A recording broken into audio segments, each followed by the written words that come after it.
In this video, I will show you how to delete threads on Instagram threads. So let's jump straight into it. So first, what you're going to want to do is open up threads on your device, and what I'm going to do is just go ahead and post a new thread.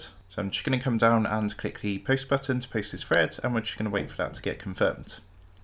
So you can see that's now been posted. Now what you want to do first is come to your profile icon, which is down here in the bottom right hand corner. From here, you're going to see all your posted threads. Now to delete any of your threads, all you want to do is come to the three dots next to the thread that you want to delete, press onto the three dots, and at the very bottom, you're going to see the delete option. So what you want to do is click onto this, and it's going to come up with a quick confirmation saying delete this post. So all you want to do is of course press the red delete button, and that's going to go ahead and delete that thread. So I hope this quick tutorial helped you out today, and if it did, I would really appreciate it if you was to consider dropping down below the video, leaving a like, and also subscribing to the channel. With that being said, I just want to take a minute to thank you guys for watching this quick tutorial, and I will see you in the next video.